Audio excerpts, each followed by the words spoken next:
천천히 뽑게 됩니다. 뽑거든.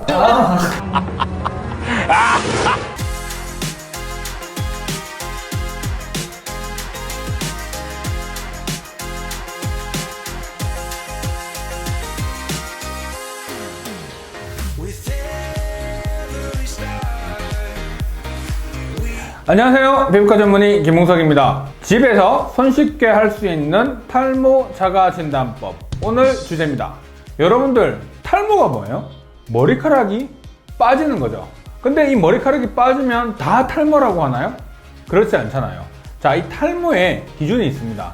의학적으로 보는 탈모의 기준은 하루에 100개 이상의 머리카락이 빠지는 경우 탈모라고 진단을 합니다. 그 중에 가장 많이 걱정돼서 병원에 오시는 탈모, 바로 대머리 탈모. 남성분들이 머리가 벗겨져서 오시는 경우, M자 생기는 경우, 자, 이런 경우를 남성형 탈모라고 합니다. 그리고 그 이외에 여성분들이 나이가 드시면서 나 머리숱이 좀 많이 비는 것 같아, 머리가 많이 가늘어졌어, 이런 탈모는 여성형 탈모입니다. 자, 그뿐만 아니라 어느 날 갑자기 자고 일어났는데 침대에 머리카락이 수북히 쌓여 있다. 머리를 감는데 수척구멍이 막힌다.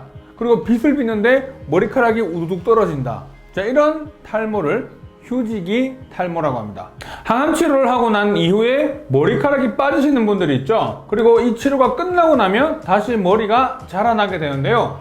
그때 항암 치료로 인한 머리가 빠지는 증상, 이 경우는 생장기 탈모라고 합니다. 그리고 병원에 원장님 구멍이 생겨서 왔어요. 동그란 모양의 원형 탈모. 자, 이것들이 너무 많이 생겨서 전체적으로 빠지는 전두 탈모. 머리를 너무 꽉 묶어서 자극이 오랫동안 되면 생기는 견인성 탈모. 그리고 머리 염증 반응이나 이런 여러 가지 문제 때문에 생기는 염증성, 감염성 탈모까지 아주 다양한 탈모가 있습니다. 그런데 우리는 이걸 다 고려하지 않고요. 머리 빠지면 다 탈모야 라고 생각하시는 경우가 많죠. 어쨌든 머리가 하루에 100개 이상 빠진다면 일단 탈모를 의심해 볼 수 있지만, 탈모인지 아닌지 좀 감별이 안 된다, 그리고 좀 궁금하다 하시는 경우 집에서 간단히 할 수 있는 테스트가 있습니다. 헤어 풀 테스트. 자, 우리나라 말로는 머리를 당겨서 뽑는 테스트라고 해서 머리 당김 테스트입니다. 자, 이 테스트는 상당히 간단하지만 비교적 탈모를 진단하는 데 있어서 매우 중요한 방법이기 때문에 이 테스트를 간단히 시행합니다. 이 테스트를 하실 때는요, 엄지, 검지, 중지 이 세 손가락을 이용해서 머리카락을 잡습니다. 그 다음 머리카락을 앞쪽 한 부분, 양옆, 그리고 뒤쪽 네 군데를 정하게 되고요. 잡을 때는 최대한 두피에 가깝게 머리를 잡은 다음 힘을 주고 천천히 뒤로 머리카락을 쓸어내는 듯한 느낌으로 뽑아내게 됩니다. 힘을 주고 갑자기 뽑아버리면 정말로 빠지기 때문에 이 테스트의 의미가 없고요. 이 뽑고 난 이후의 결과가 매우 중요한데요. 이 검사 방법을 했을 때 모든 검사상에서 2개 이하로 일대 탈모가 아니다 라고 이야기를 하고, 2개 이상이 나오는 경우 양성이다 판단을 하게 됩니다. 지금 제가 이렇게 말씀만 드리니까 잘 모르시겠죠? 제가 오늘 바로 시범을 한번 보여드릴 테니까 영상 지켜봐 주세요. 시범이요? 시범. 누가 시범이에요? 이유. PD를 안 쳐가지고. 자, 제가 이제 우리 PD를 모시고 검사하는 방법을 설명드리겠습니다. PD님 인사하세요.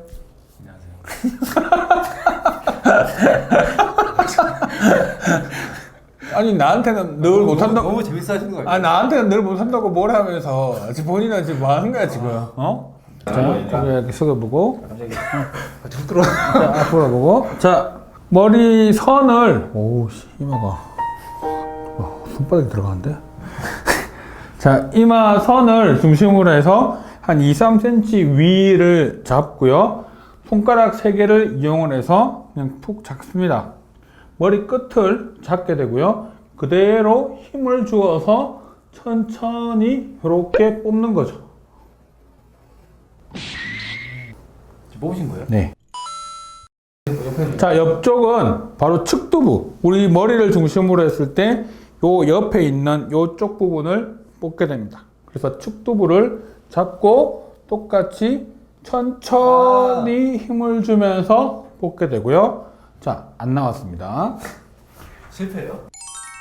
그러니까 안 뽑으면 탈모가 없는 거지.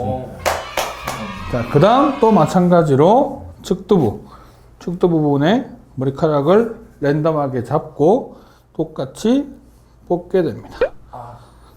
뽑혔나요? 뽑혔어. 뽑히면 안 좋은 거잖아요. 아니, 자, 후두부를 잡고 또 뽑게 됩니다.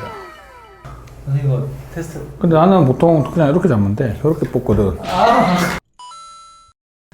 머리끄댕이 잡은 거 알죠? 자, 봐봐. 머리를 당겼을 때 검사 결과 음성, 즉 탈모는 없다라는 겁니다. 저 닮은 거. 없는 거죠. 역시 우입이네. 휴지기 탈모는 갑자기 머리가 빠지면서 생기는 증상인데 머리카락이 휴지기, 말 그대로 쉬고 싶은 상태로 돌입해서 머리카락이 빠져 있지는 않지만 머리가 곧 빠지기 전까지의 상태로 있기 때문에 쉽게 뽑히는 상황이 됩니다. 자, 이 머리카락은요, 전체 머리카락의 약 10%가 있으면 정상이에요. 하지만 그보다 더 넘게 되면 일단 탈모의 상태가 더 진행하는 거기 때문에 우리 눈으로 보이는 빠진 머리카락의 개수가 많아 보이게 되는 거죠. 자, 그래서 휴지기 탈모가 의심이 될 때 아까 이야기했던 4포인트를 보통 검사를 하게 되고요. 원형 탈모의 경우는 원형으로 분명히 있기 때문에 굳이 테스트를 하지 않아도 되지만 좀 진행하는 경우다고 하면 그 주변부 4군데를 짚어서 테스트를 해보는 방법도 있습니다. 남성형 탈모는 주로 M자로 빠지는 경우와 그 다음에 정수리 부분이 빠지는 경우가 대부분이고요. 뒤쪽 부분은 빠지지 않습니다. 그래서 이 검사를 해볼 때 의심이 된다고 하면 정수리 부분과 그 다음에 M자가 있는 부분을 뽑아 보시면 됩니다. 자, 그래서 이렇게 뽑아보고 난 이후에 머리카락이 최소 2개 이상 빠지게 되면 일단 의심해 볼 수 있고요. 정확하게 진단을 하려면 그 집었던 머리카락의 10% 이상이 되면 정확한 진단이 가능합니다. 머리카락을 뽑았는데 10%라고 하는 걸 어떻게 알 수 있을까요? 보통 이렇게 세 손가락으로 잡아서 머리카락을 쥐면 5, 60가닥이 잡히기 때문에 대여섯 개 이상이 나오게 되면 무조건 양성인 거죠. 자, 머리를 뽑고 난 이후에 머리카락이 끊어진 경우 있죠. 이거는 카운트를 하지 않고요. 뽑았을 때 모근까지 충분히 뽑힌 것만 카운트를 하게 됩니다. 자, 만약에 여러분들이 집에서 직접 이 검사를 해보시고 머리카락이 정말 대여섯 개 이상이 나온다 라고 한다면 분명히 탈모가 의심되는 상황이기 때문에 일단 가까운 병원에 가셔서 피부과 전문의에게 진단을 받으시고 거기에 따른 치료를 받으시는 게 중요합니다. 자, 여러분들 오늘 내용 좋으셨다면 좋아요, 구독, 그리고 알림 설정 부탁드립니다. 나? 이거 어떻게 해요? 아니.